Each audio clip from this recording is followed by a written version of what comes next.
오늘 우리에게 주신 하나님의 말씀은 요한계시록 8장 1절부터 13절까지입니다. 일곱째 인을 떼실 때에 하늘에 반 시간쯤 고요하더니 내가 보매 하나님 앞에 일곱 천사가 서 있어 일곱 나팔을 받았더라. 또 다른 천사가 와서 제단 곁에 서서 금 향로를 가지고 많은 향을 받았으니 이는 모든 성도의 기도와 합하여 보좌 앞 금 제단에 드리고자 함이라. 향연이 성도의 기도와 함께 천사의 손으로부터 하나님 앞으로 올라가는지라. 천사가 향료를 가지고 제단에 불을 담아다가 땅에 쏟음에 우레와 음성과 번개와 지진이 나더라. 일곱 나팔을 가진 일곱 천사가 나팔 불기를 준비하더라. 첫째 천사가 나팔을 부니 피 섞인 우박과 불이 나와서 땅에 쏟아지매 땅의 3분의 1이 타버리고 수목의 3분의 1도 타버리고 각종 푸른 풀도 타버렸더라. 둘째 천사가 나팔을 부니 불 붙는 큰 산과 같은 것이 바다에 던져지매 바다의 3분의 1이 피가 되고 바다 가운데 생명 가진 피조물들이 3분의 1이 죽고 배들의 3분의 1이 깨지더라. 셋째 천사가 나팔을 부니 횃불같이 타는 큰 별이 하늘에서 떨어져 강들의 3분의 1과 여러 물샘에 떨어지니 이 별 이름은 쓴 쑥이라. 물의 3분의 1이 쓴 쑥이 되매 그 물이 쓴 물이 되므로 많은 사람들이 죽더라. 넷째 천사가 나팔을 부니 해 3분의 1과 달 3분의 1과 별들의 3분의 1이 타격을 받아 그 3분의 1이 어두워지니 낮 3분의 1은 비추임이 없고 밤도 그러하더라. 내가 또 보고 들으니 공중에 날아가는 독수리가 큰 소리로 이르되 땅에 사는 자들에게 화가 있으리니 이는 새 천사들이 불어야 할 나팔 소리가 남아 있음이로다 하더라. 아멘. 요한계시록 하면 떠오르는 생각은 무섭다, 어렵다일 것입니다. 묵시문학이 주는 난해함과 종말의 때에 심판과 재앙을 쏟아 부으시는 진노의 하나님을 만나기 때문입니다. 하지만 우리는 어제 계시록 7장을 통해 진노 중에도 자기 백성을 향한 배려와 위로를 잊지 않으시는 하나님을 만났습니다. 환난의 때에 인을 쳐서 자기 백성을 끝까지 보호하시는 하나님과 구원받은 허다한 무리의 찬양과 감격의 합창이 울려 퍼지는 천상의 교회를 보았습니다.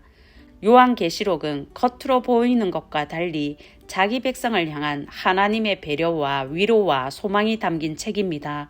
자기 백성을 소중히 여기시는 아버지를 만날 수 있는 책인데요. 오늘은 아버지 하나님이 자기 백성이 드리는 기도를 얼마나 귀하게 여기시는지 살펴보겠습니다. 첫째, 아버지 하나님은 자기 백성의 기도를 귀하게 받으십니다. 3절 4절입니다. 또 다른 천사가 와서 제단 곁에 서서 금 향로를 가지고 많은 향을 받았으니 이는 모든 성도의 기도와 합하여 보좌 앞 금 제단에 드리고자 함이라. 향연이 성도의 기도와 함께 천사의 손으로부터 하나님 앞으로 올라가는지라. 나팔을 들지 않은 다른 천사가 금 향로를 가지고 금 제단에 섰습니다. 천사가 금 향로에 많은 향을 담자 성도들의 기도와 합해진 향연이 피어올랐습니다. 성도들의 기도가 향기로운 연기가 되어 하나님께 드려지는데요. 하나님께서 성도들의 기도를 얼마나 귀하게 여기시는지 곳곳에 나타납니다. 하나는 성도의 기도를 수종드는 이가 천사입니다. 하나님께서 우리의 기도를 얼마나 귀하게 여기시면 천사가 수종들게 할까요? 천사가 제사장 역할을 하고 있습니다. 또 하나는 성도들의 기도와 관련된 것이 모두 금입니다. 금 향로에 담고 금 제단에서 드려집니다. 하나님은 우리의 기도를 잡동사니 취급하지 않습니다. 귀한 금 향로에 담고 귀한 금 제단에서 드려지게 하십니다. 하나님이 이토록 귀하게 다루시는 기도를 허투루 드려서는 안 되겠지요. 전도서 5장 2절입니다. 너는 하나님 앞에서 함부로 입을 열지 말며 급한 마음으로 말을 내지 말라. 하나님은 하늘에 계시고 너는 땅에 있음이니라. 그런즉 마땅히 말을 적게 할 것이니라. 아무리 긴 기도여도 달변이어도 마음 없이 생각 없이 성급하게 기도해서는 안 되겠습니다.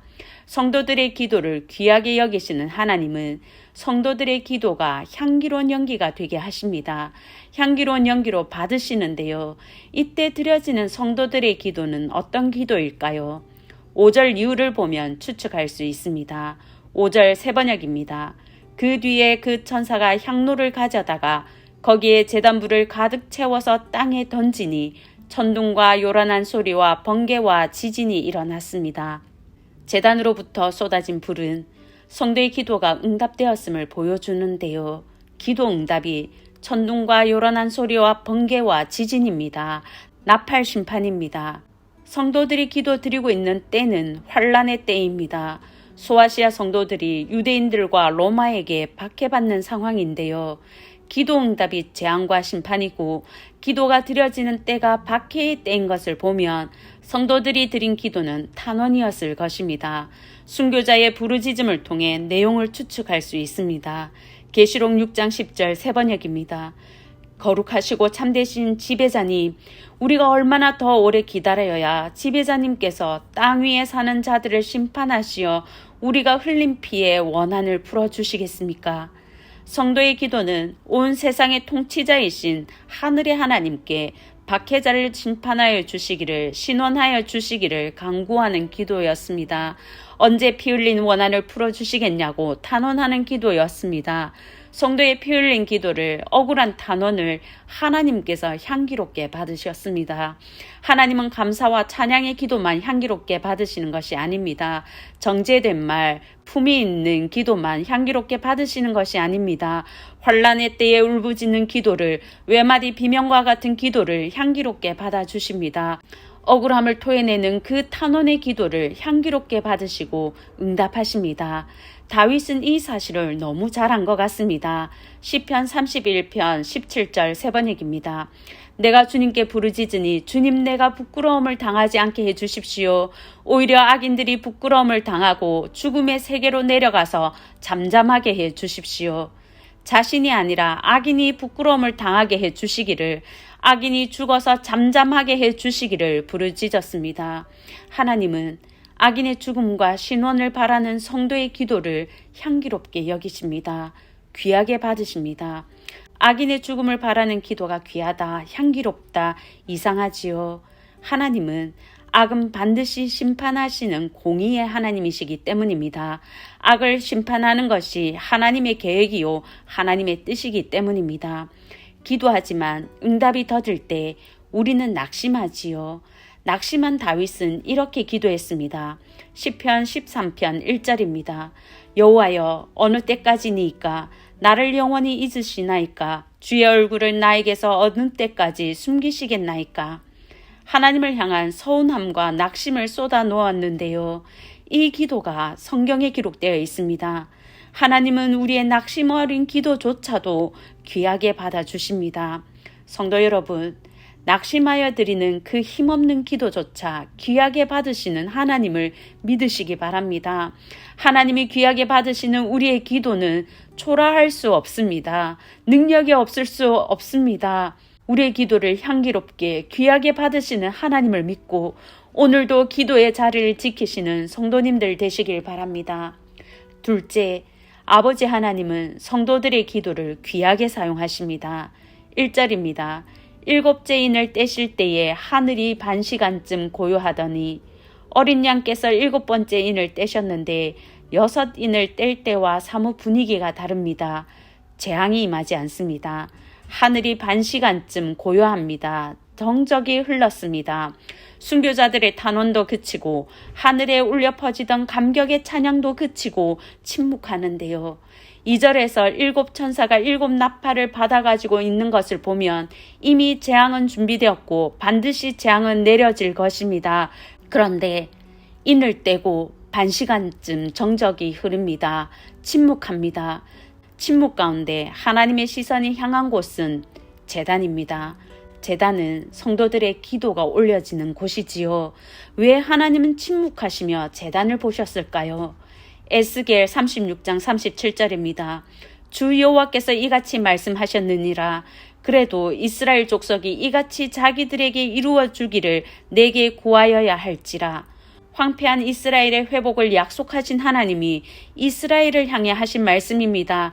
이같이 자기들에게 이루어 주기를 내게 구하여야 할지라. 7인은 떼졌습니다. 재앙도 준비되었습니다. 하나님은 반드시 재앙을 내리실 것입니다. 하지만 하나님은 성도들이 기도하기를 원하셨습니다. 공의의 심판을 사모하고 신원하여 주시기를 기도하길 원하셨습니다. 하나님은 성도의 기도를 통해 일하기를 원하시기 때문입니다. 출애굽 사건을 생각하면 이해하기 쉽습니다. 창세기 15장에서 하나님은 이미 아브라함에게 말씀하셨습니다. 그의 자손이 400년 동안 이방에 객이 되어 그들을 섬기고 괴롭힘을 받을 것인데 하나님이 이방을 징벌하고 그의 자손들을 이끌고 나올 것이라고 약속하셨습니다. 하지만 하나님께서 움직이신 때는 이스라엘이 부르짖을 때였습니다. 출애굽기 2장 24절 25절입니다. 하나님이 그들의 고통 소리를 들으시고 하나님이 아브라함과 이삭과 야곱에게 세운 그의 언약을 기억하사 하나님이 이스라엘 자손을 돌보셨고 하나님이 그들을 기억하셨더라. 하나님은 성도의 기도를 통해 일하십니다. 능력의 하나님이 성도의 보잘것없는 기도를 통해 움직이십니다. 온 세상을 능히 심판하시는 심판주 하나님이 우리의 기도를 듣고 심판하십니다. 그래서 성도의 기도를 하늘 보좌를 움직이는 기도라고 말합니다. 성도가 능력이 있어서가 아닙니다. 애굽에 임했던 하나님의 심판을 생각해 보십시오. 이스라엘의 부르짖음을 통해 애굽을 벌하셨습니다. 아브라함 때 이미 계획하신 그 일을 이스라엘의 기도를 듣고 행하셨습니다. 7 나팔 심판도 마찬가지입니다. 성도의 기도의 응답으로 나팔을 불 때 하늘로부터 진노가 쏟아졌습니다. 출애굽 때는 우박이 내렸다면 지금은 피 섞인 우박이 내렸습니다. 온 세상에 우주적으로 재앙이 임했습니다. 사람이 막을 수 없는 재난을 사람의 기도를 통해 내리셨습니다. 성도 여러분, 하나님은 우리를 기도의 동력자로 삼으셨습니다. 사람이 하나님의 동력자가 된다는 것은 하나님이 우리를 얼마나 귀하게 여기시는지 보여줍니다. 나팔을 불 때 재앙이 임하는데 3분의 1만 임하지요. 심판 중에도 여전히 돌아오기를 기다리는 아버지의 마음을 보게 됩니다. 최종적인 심판이 있기 전에 회개하고 돌이키기를 바라시는데요. 기도의 동력자인 우리는 잃어버린 영혼이 주께 돌아오기를 강구해야 하겠지요. 성도 여러분, 하나님은 지금도 침묵하시며 우리가 기도하기를 기다리십니다.